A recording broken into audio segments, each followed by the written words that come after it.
তুমি আজ হসপিটালে গেলে না? না গেলাম না। কেন, তোমার তাতে আপত্তি আছে? আমার আপত্তিতে কোনোদিনই তোমার কিছু থেমে থাকেনি অনুরাগ, আজও থাকবে না। তোমার আপত্তি আর তোমার সম্মতি,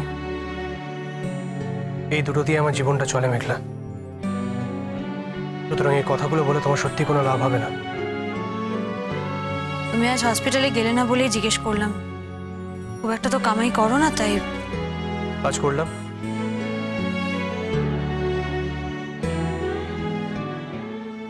আমি সত্যি খুব টায়ার্ড মেঘলা। দুটো দিন রেস্ট নিতে চাই, শান্তিতে বাঁচতে চাই, তোমার গান শুনতে চাই।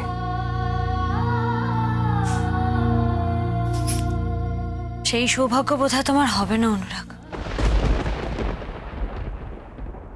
মানে?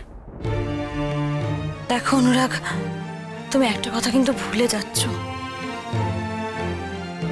রাগ করেই হোক বা ভালোবেসেই হোক, ইচ্ছে হোক বা অনিচ্ছে হোক, তুমি কিন্তু টুয়াকে বিয়েটা করেছো। না, আমি বলছি না পুরো বিয়েটা হয়েছে, কিন্তু যতটা হয়েছে সেটা যথেষ্ট। এই বিয়ের আমার কাছে কোনো মানে নেই মেঘলা। টুয়ার কাছে আছে অনুরাগ। আমার মনে হয় না টুয়া তোমাকে নিজের মতন করে শান্তিতে বাঁচতে দেবে। তাই নাকি?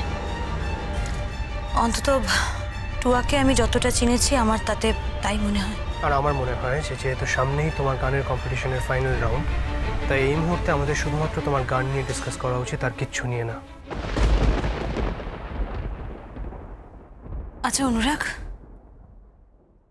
আমি হেরে গেলে তোমার সুবিধে হয় তাই না? হোয়াট? তাই তো। দেখো, আমি যদি জিতে যাই তাহলে তো টুয়া আবার দুঃখ পাবে, কষ্ট পাবে, আর কষ্ট পেলে আবার অসুস্থ হবে। আর ওর অসুস্থ হওয়া মানে তো তোমার আবার ডাক পড়বে, তোমাকে ছুটে যেতে হবে। তুমি কিন্তু এবার ডেলিবারেটলি, ইচ্ছাকৃতভাবে আমাকে জেনে শুনে ইনসাল্ট করছো।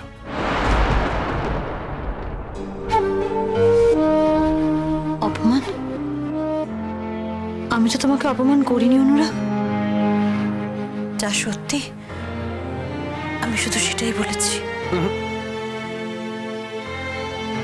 যা সত্যি তুমি তাই বলোনি মেঘলা,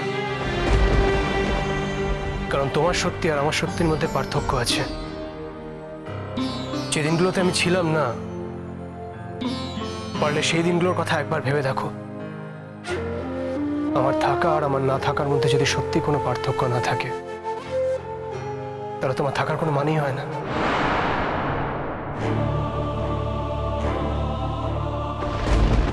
অনুরাগ, এটা তুমি কেন বললে?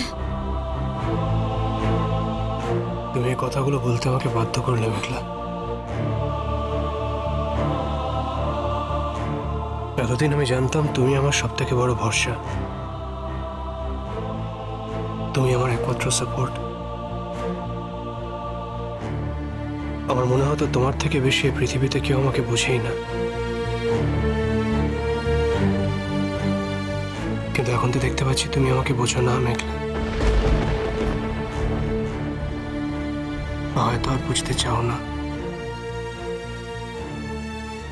তুমি আমার জীবনটাকে একটু একটু করে আরো বেশি অর্থহীন করে দিচ্ছ মেঘলা। না অনুরাগ,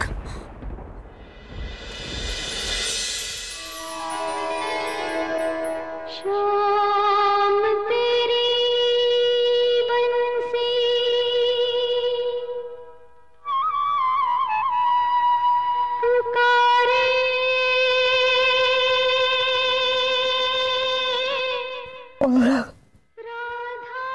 আমার খুব ভয় করে। কিসের ভয়? জানি না, আমার খালি মনে হয় আমি হয়তো তোমায় ধরে রাখতে পারবো না। ভুল মনে হয় মেঘলা। তোমার এই মনে হওয়াটা তোমার জীবনের সবথেকে বড় ভুল।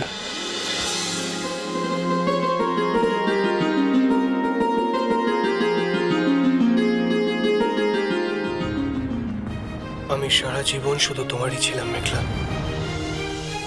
আজও শুধুমাত্র তোমারই আছি। আর নিজের শেষ নিঃশ্বাস পর্যন্ত শুধুমাত্র তোমারই থাকবো। আর তুমি শুধু আমার, বুঝলে?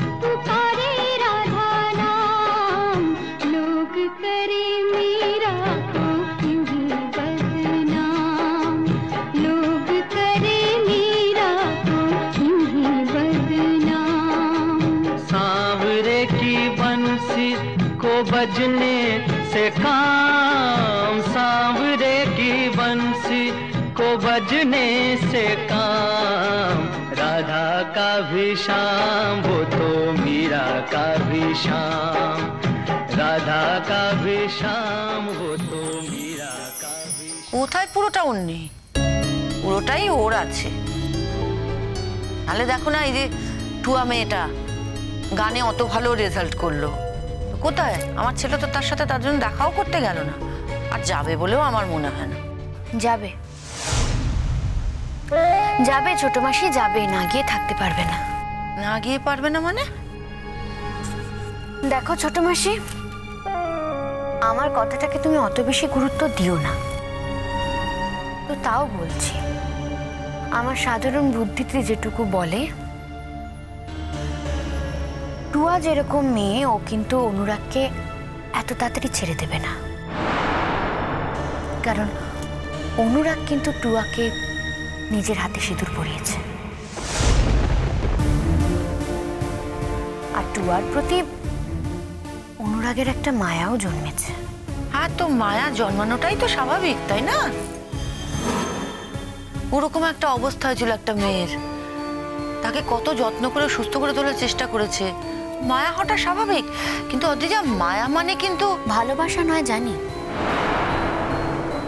কিন্তু ভালোবাসার প্রথম স্টেজই কিন্তু মায়া। তুমি তুমি একটু ভেবে বলো তো ছোট মাসি, আমার বোন বলে বলছি না, মেঘলার থেকে কিন্তু টুয়া অনেক বেশি অনুরাগের বউ হওয়ার যোগ্য। আমি এরপরে কিছু বলবো না, তুমিই বলো। কি জানো তো অদ্রিজা, একদিন তোমার বোনকে না আমি খুব ভালোবাসতাম, খুব খুব মন থেকে ভালোবাসতাম, কিন্তু ও নিজের দোষে ও সেই জায়গাটা হারিয়েছে। আর অবাক কাণ্ড, সেই জায়গাটা ফিরে পাওয়ারও আর কোনোদিনও কোনো চেষ্টা করেনি। ওর আসলে কোনো কিছুতে কিছু যায় আসে না মনে হয়। আমার যেটা সবচেয়ে খারাপ লাগে, মেঘলার এই অদ্ভুত ভাবে বদলে যাওয়া, এই বদলে যাওয়াটাকে আমি মন থেকে মেনে নিতে পারি না, কিছুতেই পারি না। মেনে তো নেওয়া যায়ও না ছোট মাসি। এখন ওর সবকিছুতেই কেমন একটা ডোন্ট কেয়ার ভাব, মনে হয় যেন কিছুই ওর গায়ে লাগছে না। বড়দের মুখের ওপর ওইভাবে কথা বলে, মানে কতটা সাহস থাকলে ও আমার মুখের ওপর বলতে পারে যে বাড়িতে কাজের লোক রাখা হোক, রান্নার জন্য ও নিজের গানকে কম্প্রোমাইজ করবে না। আমি সারাটা জীবন সংসারের জন্য গান থেকে শুরু করে আমার সবকিছু কম্প্রোমাইজ করে এসেছি। দেখো, তোমার ছোট মেশো কিন্তু কম রোজগার করেন না। আমি যদি বলতাম ওনাকে যে আমি সংসারের কাজ করব না, উনি একটার জায়গায় 4টে লোক রেখে দিতেন। হ্যাঁ, হয়তো বাইরে গিয়ে গান গাওয়াটা এলাও করতেন না, কিন্তু আমি তো রাজরানীর মতো থাকতে পারতাম, এটা তো সত্যি। তো কই, আমি তো কখনো সেটা চাইনি। আমি 365 দিন এই রান্নাঘরের মধ্যে ঢুকে সবার খাওয়ার তদারকি করি। কেন করি?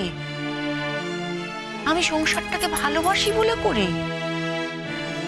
আর আর আমারই ছেলের বউ আমার মুখের ওপর বলছে যে সে তার গানের জন্য, তার নিজের জন্য কোনো কিছু কম্প্রোমাইজ করবে না। কি দুঃখের, এটা আমাকে শুনতে হচ্ছে অদ্রিজা। Very sad.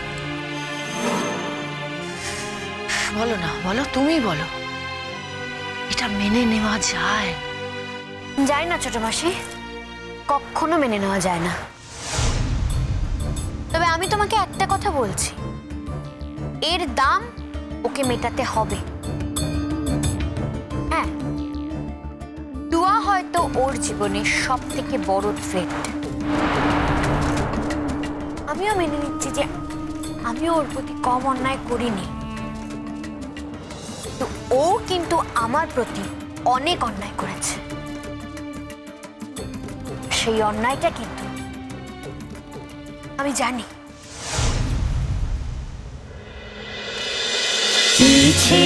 নদী